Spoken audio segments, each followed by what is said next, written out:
अजब रमा राघवची जोडी। चल, मला तेवढ्यासाठी सुद्धा बायकोचं नाव घ्यायचं नाहीये। मला स्वतःसाठी पैसा कमवायचा आहे। सुट्टीसाठी काल मोबाईल घेतला, खिसा रिकामा झाला। तो भरत ठेवण्याची चटक लागली आहे मला। अरे ज्याचा खिसा जड असतो ना त्यालाच पब्लिक सलाम ठोकत असते। तू आता लाव पैसे, हा डाव तू जिंकणारच बघ तू। तेही पैसे गेले तर?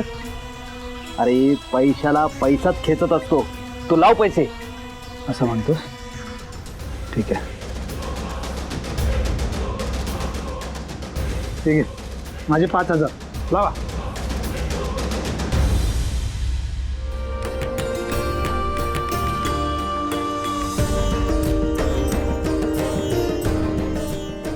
बरं झालं हे मंदिरात गेले तेव्हाच रमा आली। तिला तशी वेळ गाठता येईल या अंदाजानेच मी व्हॉइस नोट पाठवली होती म्हणा। दोन्ही मुलांनी घरी सांगेपर्यंत कुठलाही गैरसमज होणार नाही याची मात्र काळजी घ्यायला हवी। राघव गाडी थांबव, गाडी थांबव। काय झालं? राघव काय चाललंय तुझं? मी केव्हापासून एकटीच बडबडतीये, तू काही रिस्पॉन्सच देत नाहीयेस। कसला विचार करतोयस तू राघव? मला वाटलं आपण वहिनींना भेटायला चाललोय तर तू आनंदात असशील, पण तुझ्या चेहऱ्यावर तर आनंदच दिसत नाहीये। दादाने जे काही केलंय त्यानंतर आणायचा कुठून गा आनंद? कितीही स्वतःला शांत करण्याचा प्रयत्न केला ना तरी अस्वस्थ वाटतच राहत। मला ना दादाशी बोलायलाच, त्याला जाब विचारायलाच हवा, आणि तेही आत्ताच्या आत्ता लगेच। राघव थांब, गाडी पाक कर। अगं गाडी साईडला लाव।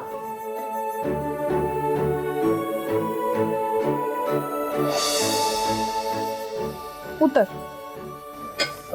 उतर।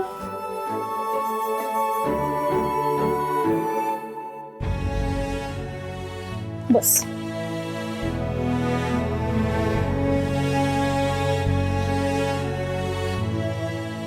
इतक्या सेन्सिटिव्ह गोष्टीत घाई करून कसं चालेल? आपल्या इमोशन्सना कंट्रोल करायचं हे तूच मला सांगतोस ना रे। मग आता तूच असं वागून कसं चालेल रे? म्हणूनच तर मला तू हवी असतेस रमा। मी खरंच सांगतोय, तू नसतीस ना तर दादा हे जे काही वागलाय ना त्याचा धक्का मला सहनच झाला नसता, जड गेलं असतं मला ते। आणि हा धक्का मला आई आबांना बसायला नकोय।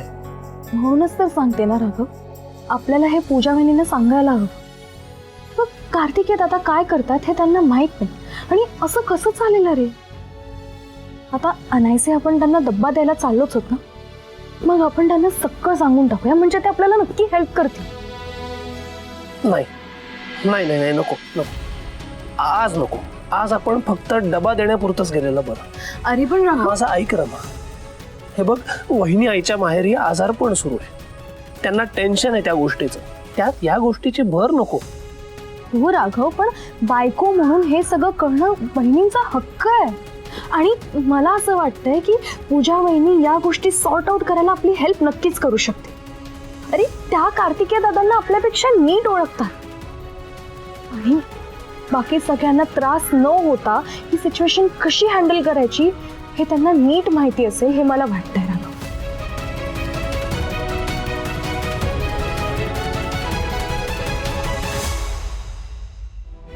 बरं ठीक आहे, तुला इतकं खात्रीने वाटतंय ना की वहिनी आईला कळायला हवं, तर हरकत नाही, आपण सांगूया तिला सगळं। चल निघूया। आपण नाही, मी एकटीच जाईन। काय एकटी का रमा? ग आईने आपल्या दोघांना जायला सांगितलंय वहिनी आईकडे, असं काय करतेस? हो तसं सांगितलंय खरं, पण राघव काही गोष्टी ना मुलींना एकमेकींशी बोलणं जास्त सोपं जातं। आता बघ, तू वहिनींचा फॅमिली मेंबर आहेस की नाही, मग तुझ्या समोर कदाचित त्या तेवढ्या फ्रीली नाही बोलू शकणार। असं नाहीये रमा, मी तुला सांगतो, मी आणि वहिनी आई आम्ही ना अगदी सख्या बहीण भावासारखे होत। ती का नाही सांगणार मला?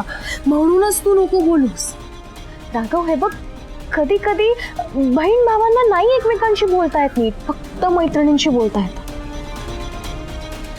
रमा बोलतीये ते काही चुकीचं नाहीये, पण वहिनी आईला रमाची आणि माझी मैत्री फारशी पसंत नाहीये।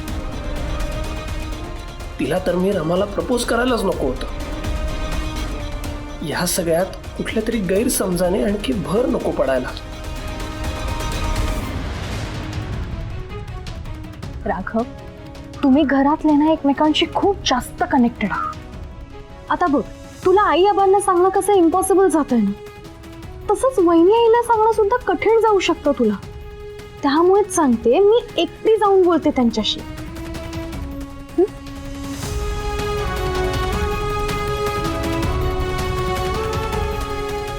नाही नाही, आपण दोघांनी मिळूनच वहिनी आईकडे जायचं आणि मिळूनच तिच्याशी बोलायचं.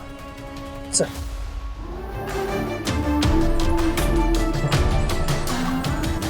मी राघवला कसं सांगू? पूजा वहिनी थोड्या विचित्रच वागतायत. काल हॉस्पिटलमध्ये आहे असं सांगून त्या शॉपिंगला गेल्या होत्या. ऑलरेडी राघवला कार्तिकेय दादांमुळे जो स्ट्रेस आलाय तो मी वाढवू नाही शकत. रामा, चल ना, तू कसला विचार करतेस? निघूयात. राघव, तुझा माझ्यावर विश्वास आहे ना? हे बघ, मी जे काही करेन ते आपल्या फॅमिलीसाठीच करेन, हे माहिती आहे ना तुला. रमा, याबद्दल मला कुठलीच शंका नाहीये. बट प्लीज मग ताणून नको धरूस. मी सांगते तसं ऐक ना. बघ, जोपर्यंत तू दादांशी बोलत नाही तोपर्यंत तू रेस्टलेस असणार आहेस. तर आपण दोघं मिळून हे सगळं करतोय ना. मग आता हे दोन्ही फ्रंट आपण मिळून सांभाळूया. तू जाऊन दादांशी बोल, मी वहिनींशी बोलते. ओके? त्यासाठी दादा कुठे आहे हे माहिती असायला हवं ना. आज पुन्हा तो पूजा सांगण्याच्या नावाखाली बाहेर पडला. अर्थात आता त्याला नक्की कुठे शोधायचं याचा अंदाज आलाय मला. मग जा, शोध त्यांना. पण प्लीज स्वतःची काळजी घे, टेन्शन घेऊ नकोस. ठीक आहे, मी असं करतो, मी तुला लोकेशन पाठवतो तिथलं. फक्त तू तिथे गेल्यावर मला कॉल करशील. हो. आणि राघव, प्लीज काहीतरी खाऊन घे. हो, तूही खाऊन घे आणि काळजी घे स्वतःची. पूजा,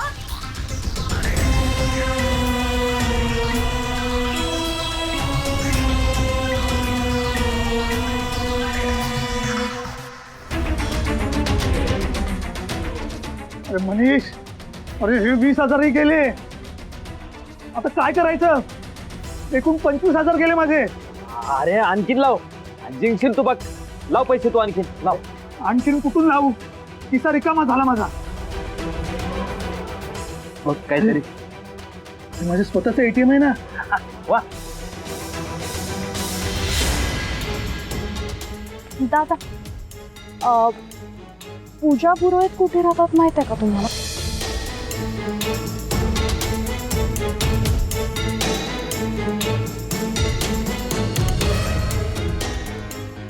पूजा वहिनी,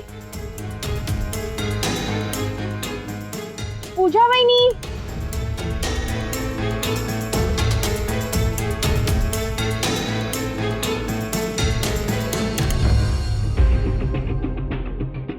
पूजा वहिनी,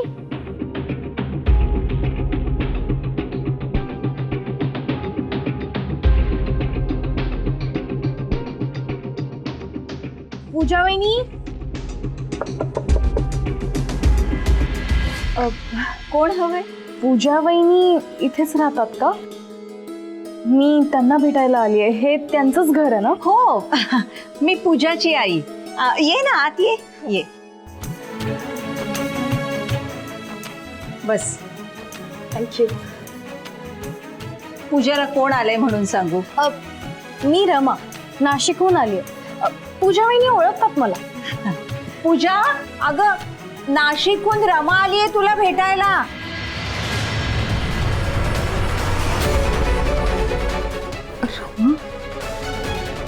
अगं अशी घाई नको करूस. डॉक्टरांनी विश्रांती घ्यायला सांगितलंय ना तुला. काळजी घे थोडीशी. डॉक्टरनी सांगितलंय ना जास्त दगदग करायची नाही. मग पूजा वहिनी, काय झालंय तुम्हाला? काकू, तुम्ही असं का बोलताय? झालंय का तुम्हाला? तुम्ही आजारी पडलात का पूजा वहिनी? सांगा ना प्लीज.